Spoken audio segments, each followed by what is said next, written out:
All right. Hello, everybody. My name is Rita Board. I am at SunGates Center.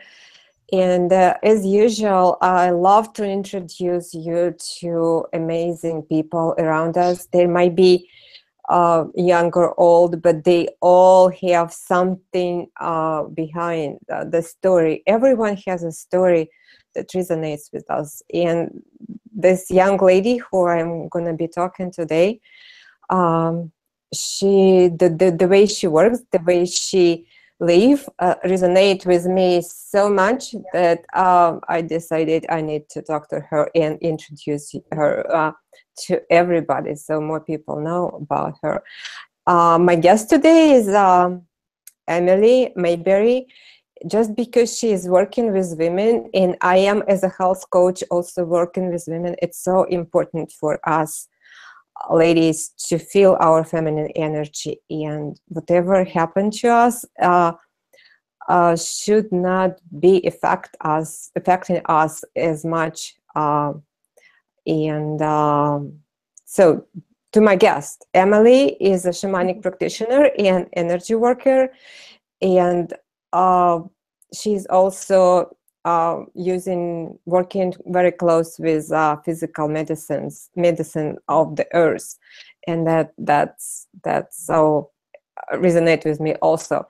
So we're going to hello to Emily. Hi, hello. Hello. It's very nice to see you on the other side of the screen. And let's start with your story. Okay. You've been through a lot. Yeah. So what was going on when you were young? Okay. Well, I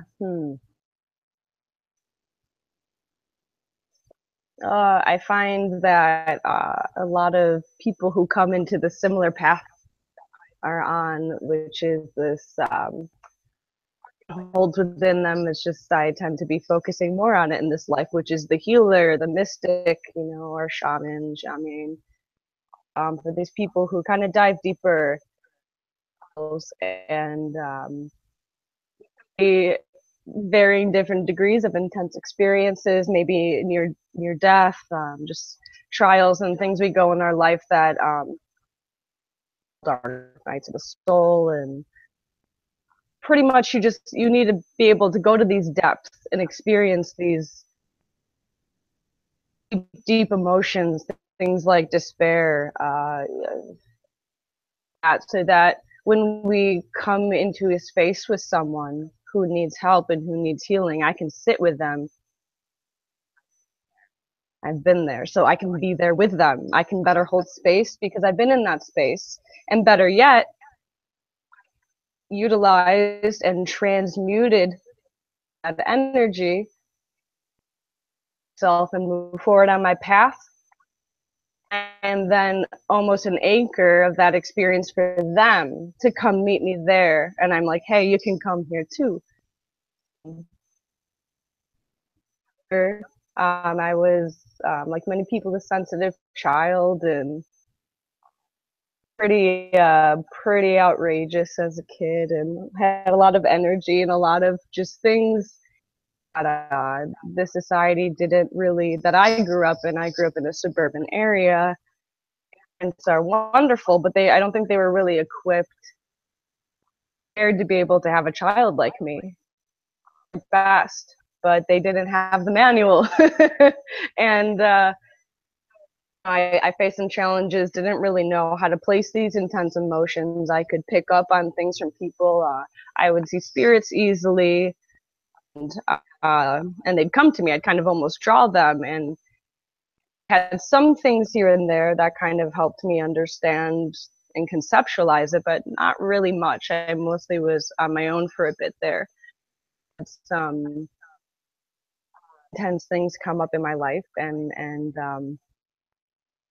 wounds, but I'm grateful that they did, because them and they kind of festered for a while. Then when I was coming into my path spiritually, then and really see how dig back and find these things that at these young ages, when we're forming, when we're at our survival mode, that then much of the rest of our experiences, or they don't have to, you know. Well, I guess they always will color it, but I guess how will they? What story will we start to tell about ourselves as we go along?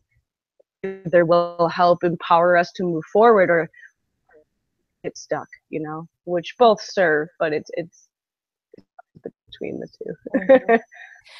Did you feel at the time when you were at school that you are different from other kids? And how did they talk to you, or how did they treated you, or you treated them? It was there connection with anybody? It would vary. There'd be people when I was younger. There are people here and there that would kind of pop up. Pretty much, I was kind of like felt like a lone wolf. One story I was weaving, felt like a lone wolf for quite a bit of time. I especially when I was younger, I just myself almost to a pushy point where I was like in people's faces type thing. I don't think people really understood, and I didn't really understand either what it was about. So people had different reactions. Some people were drawn to me. Some people were like, "She's weird," and other things. I'm sure. My parents had varying reactions to it. They were either concerned sometimes, or just like, you know, all kinds of things. You know, I was brought to a therapist at a point, and tried a medication to help out my range of depth of feeling, you know, because I didn't know how to place it. And yeah, I ended up just numbed me. And so to go other methods started at first. But I think as time has gone on and people have seen just some crazy thing happening to me, or it wasn't a phase or anything like that, but it's kind of evolved into this lifestyle and this, and I'm making it work, that they're starting to understand it. But when I was a kid, they're rough. If they don't understand, in this society, a lot of them are taught to bully about it, or to point out something different instead of try to embrace and understand it. So it wasn't their fault. It was a lot of that. Kind people here and there. There are always people to anchor me in, and I could find like a couple of people that could actually, I could express myself and share what was going on and be like, this is how I think, this is how I believe, and hear me. Like my grandma Dee Dee, I could talk to her about any of the craziest things, and because she's where my indigenous blood comes from, deep connection. Because of that, we both. For some reason, yeah, I agree with you. For some reason, our grandmothers is the best person to be with. I feel the same about my grandmother, and she actually was the one who taught me herbs too. Me too. She always, yeah, I know. She always had all about the plant medicine. She always had those books about herbs, and was trying not to use any medicine, the real drugs or anything at all.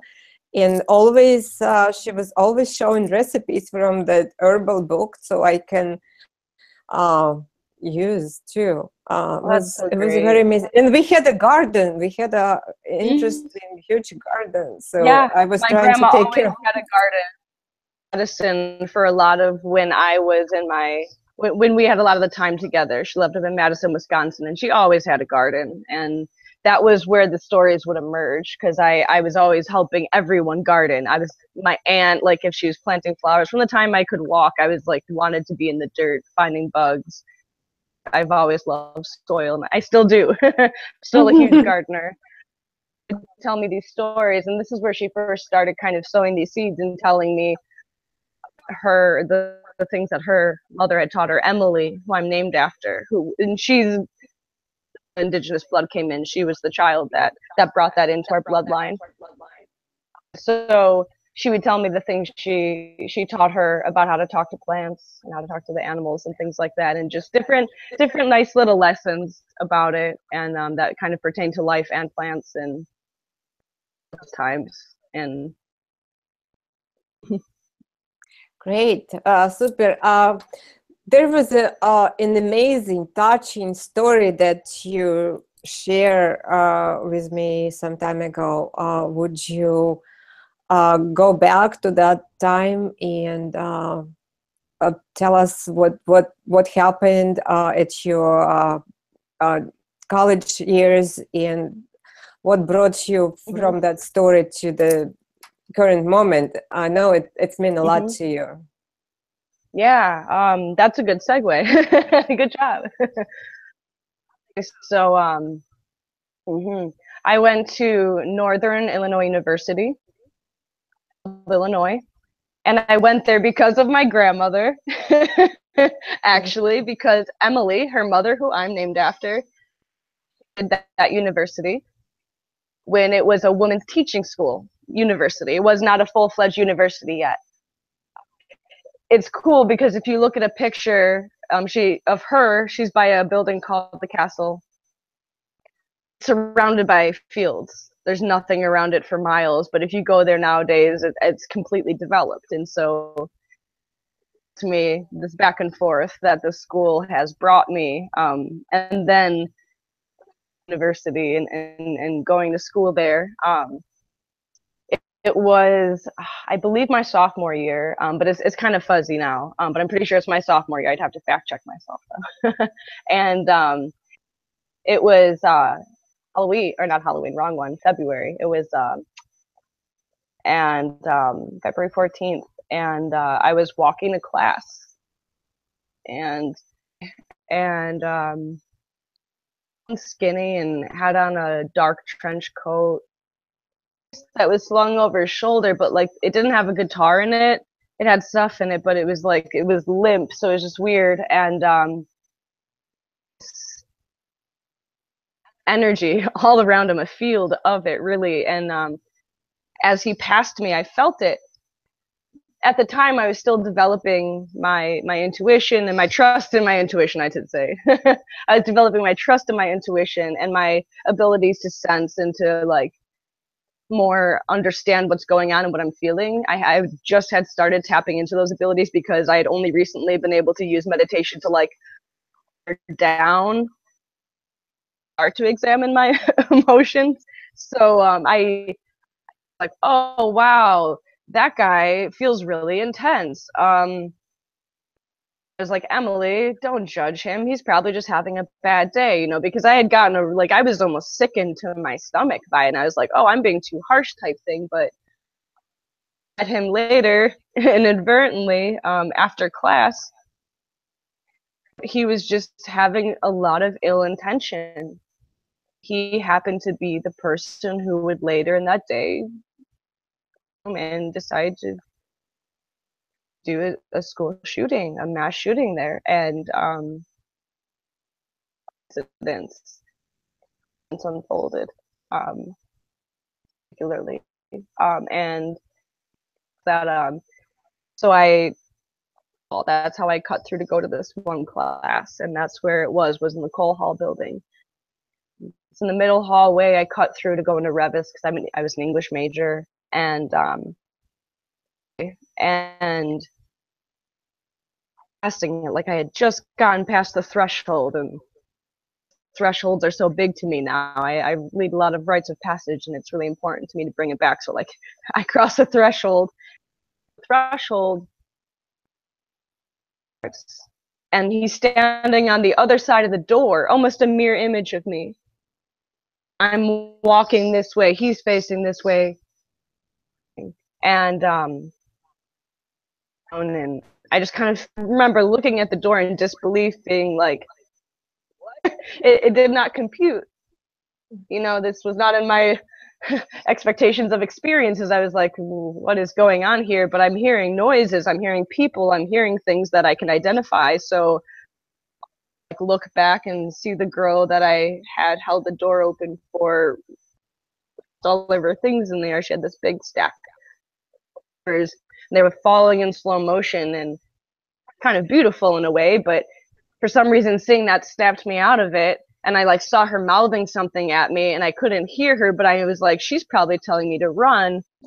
And then I then just went, and then everything kind of sped back up. And like that moment, kind of, a part of me got stuck there. A piece of my soul got stuck there, as I found later. And it was a moment to come back to that really allowed me to into the healer that I am today, I believe. And the interesting thing is the threshold now, because they've remodeled the building, that I would have crossed, they changed it, but there is still a doorway there, and it's a women's bathroom. I just wow to me, and now I'm so deep in doing women's work and healing women's wounds, and that's one of, even though that's not a woman's wound, that's how it did wound me, because as a woman I ran with myself for running, for my instinct of preserving and do. Interesting to me. I didn't do well dealing with that. I try to shove it down. My ex-boyfriend, he inability to whatever cope with emotions or whatever it was trying to convince me I shouldn't be upset. I wasn't in the room. My friend had gotten shot, but she's not dead. All these things. Maybe you're right, and I accepted that. And I was like, I think I'm being too overly emotional, which is something that I've been told. You're just too emotional. You're too theatrical. You're being over dramatic. This whole thing. But really, I just feel so deep, and I think so deep. And yeah, I just shoved it down, and it festered like it does if you don't finish, because the emotions are energy and motion. Emotion. They are meant to be processed cycle, like everything else. And so if we bodies are energetic and then physical bodies, then they will fester like anything else. If you leave food, don't put it in the compost, well, it's going to mold and everything. It's not going to turn into the dirt, right? So same thing in us. It starts to fester and cause disruption, dis-ease in our system. This one manifested in a number of ways, but one of them was just this terrible PTSD, anxiety. I never felt like I stopped running. I got stuck there. I was constantly just on this edge. But then also, like, in a weird way, numb and relaxed. So I had this constant pull of tension of numb, relaxed, detached, anxiety, paranoid thing. And it would come up at weird moments. You know, it came up during chorus practice when we were all stomping in time. It reminded me of hearing, because one of the weapons he used was a shotgun, like that sound of the pumping. And I literally ran out of the room, screamed, crying, and melted in a puddle on the side, and just was like, oh my gosh, Emily, you know, and just like, it got better after that. But it still, I'd be driving and someone would come up on the side of me and freaked out in a way that you shouldn't, like the way that it set off the panic in my heart, clenching, beating fast, and that shouldn't happen. That was signs to me. That was my body trying to be like, hey, we're not able to process things properly. Our lens is you know, and it's not doing good things to your body. It's causing a lot of unnecessary stress. And then I still didn't listen. And I don't need to talk about it. I don't need to go to a counselor. I'll just keep doing yoga and meditating, which was helping, but I needed a little bit more addressing than that. So time kept going on, and then it started affecting my relationships. Because my heart, since there was no healing going on, and I had so much grief hidden in me, and so much self because I hadn't saved anyone, that my heart started closing. So my relationship started suffering. I wasn't able to be my full loving self. I pulled back at weird moments. I made to break plans, weird things. I'd get so paranoid and anxious, and so I just end up being isolated. And I didn't like that. And it was not my nature. And one day, I was like, I gotta take back this power. This is maddening to me that this person, because at the time I didn't know his full story yet. This person might have had this intention to just come and ruin people's lives, and I'm letting him do it. I can't, quote unquote, win, like I can't let that happen. So I like put my foot down, and I just reached out to a family friend of mine who does this. She's a counselor, but it's considered an alternative therapy in a way, because it's called EMDR, and it's let's see, eye movement, sensation, and reprocessing. And it's either a tapping on your two legs, or they'll have like diode or electrodes on your fingers that do it back and forth here. And what it does, our brain is, frequencies and things like that, waves, that's how they can measure it on the brain scans. And so it kind of sends this certain wave to your brain, a message of saying, hey, we're gonna go to the shelf where you put a trauma, because you say before we start, like, this is the moment I'm going to go back to, this is the mindset that I have about it, and this is what I'd like to change it to. You do that beforehand, and then so you go in with that intention, you hold that thought, and you're like, okay, I'm going to pull this thought off the shelf myself with by putting it away and not processing it, because that's a defense mechanism. Survival, flight or flight, but normally then we take it down and process it. But so I take it down, you process it, to you, visual and abstract in my mind. We would go in for 30 seconds, sometimes longer or shorter than that, but I would get these visions, and the visions were almost telling a story and helping me retell the story about the shooting and how it made me feel about myself in life and death and everything. And processor, people can't do it, but I'm kind of an abnormal example. But through one session, it flipped over. I no longer felt these things. The weight was off of me, and for a moment, I wanted to be like, this isn't possible, and I wanted to put the weight back on, but I was like, no, it's hold on to this. I'm gonna trust this and trust my body that it can be that easy, and it was. Okay. And that just completely flipped my lid. Okay, I've got to really start exploring some other stuff, because if I can do this, I want to be able to help other people. There's so many people I hear. Okay, so yeah. Well, fast forward, you are doing great now, and you're holding space for other women and working with women on releasing their inner issues. Where are you now?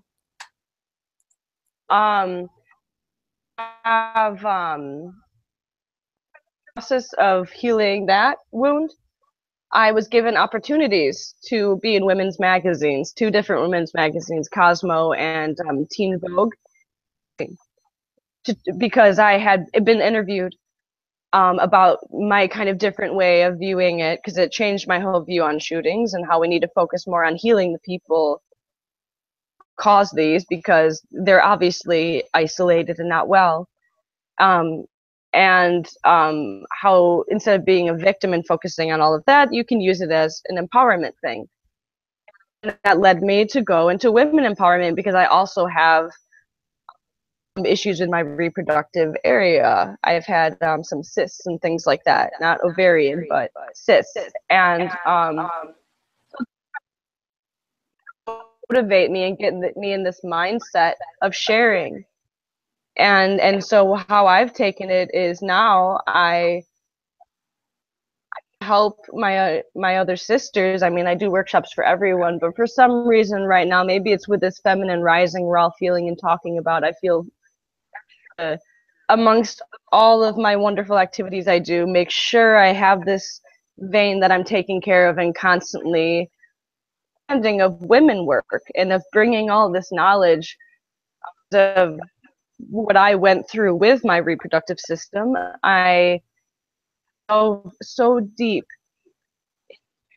just the path of how we've come to this point in our relationship that we have culture with our uteruses, with our moon time, our period, you know, with all of us as our feminine power.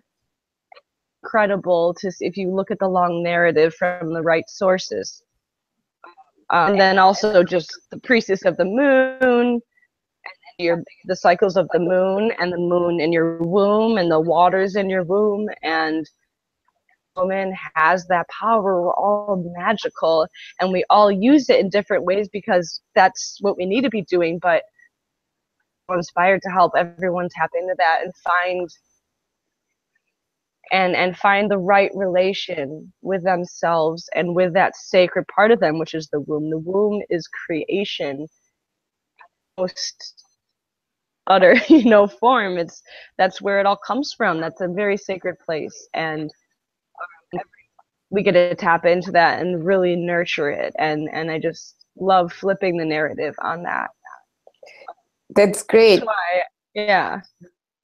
So I just want to remind everyone and pay attention that we're gonna be having a workshop here at SunGates. I believe it's Thursday, January 11 in the evening, and that's what women who will join us will expect. That the really close circle of women where they be able to open up and share the feminine things, right?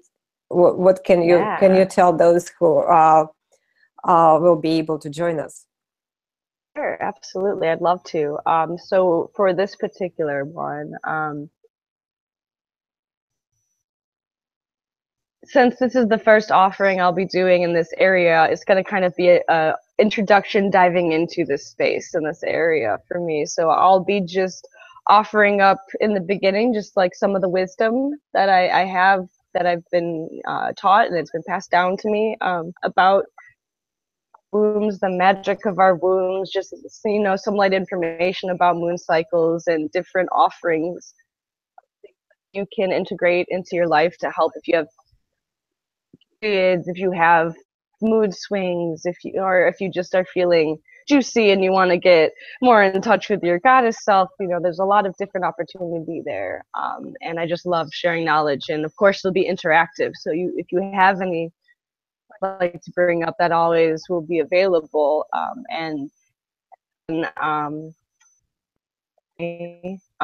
want to just and give you some plant some seeds of thought and joy in you to work with, and so there'll be a little short one of that in the middle, and then base.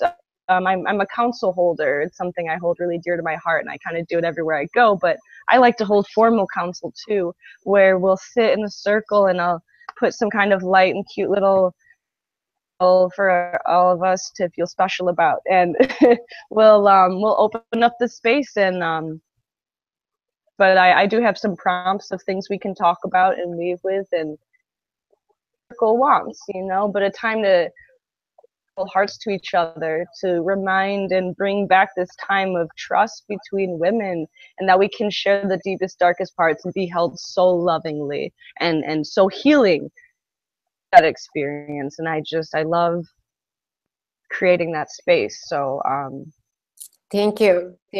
I'm sure it'll be a beautiful time together for those who will feel the